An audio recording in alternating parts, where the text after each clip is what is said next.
திண்டுக்கல்லிலே இந்த திருக்கோயில் அமைந்தால் செல்வம் வளம் பெருகும், கல்வி வளம் பெருகும், எல்லாருக்கும் இறையாற்றல் கிடைக்கும் என்று சொன்னார். அதைத்தான் அபிராமி பட்டா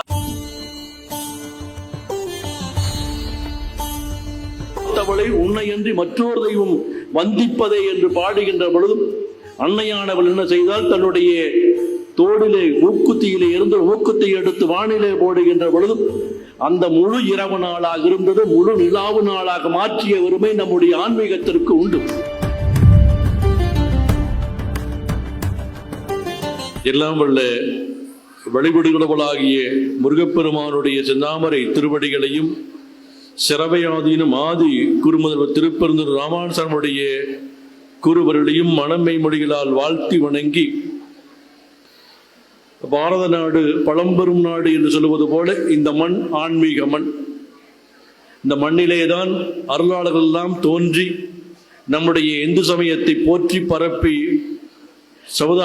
சனாதன தர்மத்தை எல்லாம் உலகிற்கு வழிகாட்டுகின்ற ஒரு ஆன்மீக மண் என்று சொன்னால் அது மிகையாகாது. அப்படிப்பட்ட இந்த மண்ணிலே, குறிப்பாக தென் பாரதத்திலே, தென் தமிழகத்திலே பார்த்தால் பல்லாயிரக்கணக்கான கோயில்களை எல்லாம் நம்முடைய முன்னோர்கள் உருவாக்கி இருக்கின்றார்கள்.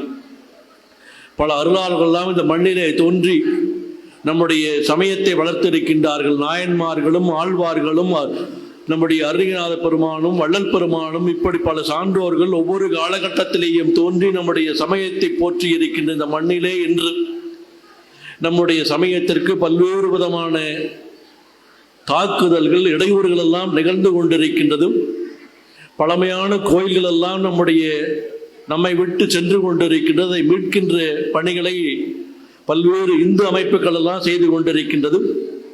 அந்த வகையிலே இந்த ஊரிலே மிக தொன்மையான திருக்கோயில் அபிராமி அம்மன் என்று சொல்லுகின்ற பத்மகிரி மலையானது மிக தொன்மையான மலையாக போற்றப்படுகின்றது. வரலாற்று சிறப்பு மிக்க அந்த திருக்கோயிலானதும் ஒரு காலகட்டத்திலே நம்முடைய வழிபாடுகள் குன்றி அங்கே இருக்கின்ற கடவுள்கள் எல்லாம் சிலைகள் எல்லாம் அகற்றப்பட்டு விட்ட காரணத்தை அதை மீண்டும் அந்த இடத்திலே கொண்டு சேர்க்க வேண்டும் என்கின்ற ஒரு பெரும் நோக்கத்திலே இந்து அமைப்புகள் எல்லாம் ஒருங்கிணைத்து செய்து கொண்டிருக்கின்றது. அதில் குறிப்பாக சொல்ல வேண்டும் என்றால் நம்முடைய அபிராமி அம்மன் பக்தர் குழுவை சார்ந்த செயலர் பாராட்டுக்குரிய செந்தில்குமார் அவருடைய முயற்சியிலே இல்லங்கள் தோறும் எழுந்தருளி என்று சொல்லுவது போல ஒவ்வொரு இல்லங்களுக்கும் எழும் சென்று அவர்களுக்கு நம்முடைய அன்னையினுடைய படத்தை கொடுத்து நீங்கள் இந்த வழிபாட்டை செய்ய வேண்டும், வழிபாட்டின் மூலமாக மீண்டும் நம்முடைய முன்னோர்கள் ஏற்படுத்தி இருக்கின்ற அந்த திருக்கோயிலை மீட்க வேண்டும் என்கின்ற ஒரு உறுதிமொழி அவர் வாங்கி கொண்டிருக்கின்றார். அவருடைய இந்த பணியை நமது நேரத்திலே பாராட்டுவதோடு அவருக்கு எல்லாரும் உறுதுணையாக இருக்க வேண்டும். ஏனென்றால் நம்முடைய கோயில்கள் எல்லாம் இப்பொழுது மத்தியிலே இருக்கின்றவர்கள்லாம் நமக்கு மீட்டு கொடுத்து கொண்டிருப்பதை பார்க்கின்றோம். நமக்கு உரியதாக இருப்பது காசி திருக்கோயில், வாரணாசி. அந்த திருக்கோயிலானது இன்று மிகப்பெரிய அளவிலே புதுப்பிக்கப்பட்டிருக்கின்றது. எல்லாருடைய நினைவிலேயும் இருந்து கொண்டிருக்கின்றது திருக்கோயிலாக இருந்தது அயோத்தி திருக்கோயில். அது எப்படி இருக்கும் என்று எண்ணி பார்த்து கொண்டிருக்கின்ற பொழுது அதை வெற்றிகரமாக அமைத்து அதை சென்ற 2 ஆண்டுகளுக்கு முன்பு அந்த திருக்கோயிலானது திறக்கப்பட்டு இன்று கோடிக்கணக்கான மக்கள் அங்கு சென்று வழிபாடு செய்து கொண்டிருக்கின்றார். அதுபோல இந்த மண்ணிலேயும் தமிழகத்திலேயும் பல திருக்கோயில்கள் எல்லாம் நம்மை விட்டு சென்று கொண்டிருக்கின்றது. பல திருக்கோயில்களை மற்றவர்களெல்லாம் வந்து அதற்கு இடையூறு செய்து கொண்டிருக்கின்றார்கள். உங்களுக்கெல்லாம் தெரிஞ்ச கோயில் படைவீடுகளிலே முதலாவது படைவீடாக இருப்பது திருப்பரங்குன்றம். கடந்த 6 மாதத்திற்கு முன்பு என்ன நடந்தது என்று எங்களுக்கு எல்லாம் தெரியும். அங்கே இருந்த முருகனுடைய அடியார்கள் பக்தர்கள் எல்லாம் தமிழகத்தில் இருக்கின்ற அத்தனை முருக பக்தர்களும் வேதனைப்பட்டார்கள். அங்கு செய்யக்கூடிய செயல்கள் எல்லாம் நடைபெற்ற பொழுது எல்லா மக்களும் பொங்கி எழுந்தார்கள். எல்லாரும் உரியதாக இருக்கின்றது. முருகப்பெருமானை சொல்லுகின்ற பொழுது அருணாத பெருமான் சொல்லுவார், முத்தமிழால் வைதாரையும் அங்கு வாழ வைப்பான் என்று சொல்லுவார். வைதாரையும் வாழ வைக்கின்ற முருகப்பெருமானுக்கு இப்படி நடந்து போய் விட்டதா என்று எண்ணி எல்லாரும் அந்த திருக்கோயிலுக்காக செல்லுகின்ற பொழுது தடை வந்தது.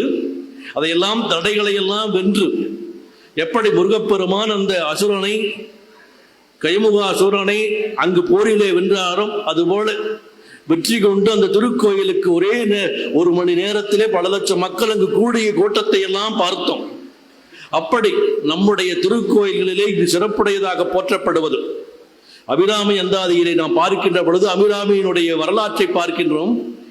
மிகப்பெரிய ஒரு புலவர், இறை பக்தியுடையவர்.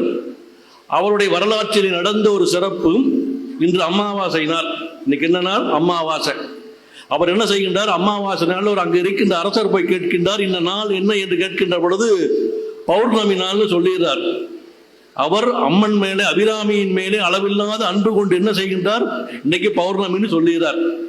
அங்க இருக்கிறவங்க எல்லாம் பார்த்துட்டு அரசரிடத்துல சொல்றாங்க, அங்க இருக்கிற அந்த சாமிக்கு ஒரு பைத்தியம் பெத்து பிடிச்சிருக்குது, இன்னைக்கு அமாவாசைன்னு கூட தெரியல, இன்னைக்கு திதி செய்யணுமே, அதையெல்லாம் மறந்து போய் விட்டதை என்று சொன்ன பொழுது அன்று இரவு வருவோம், அங்கே வானிலை பார்ப்போம். வானிலை பார்க்கின்ற பொழுது சந்திரன் தெரியவில்லை என்றார், இவருக்கு கழு ஏற்றப்படும் என்று சொல்லுகின்றார்.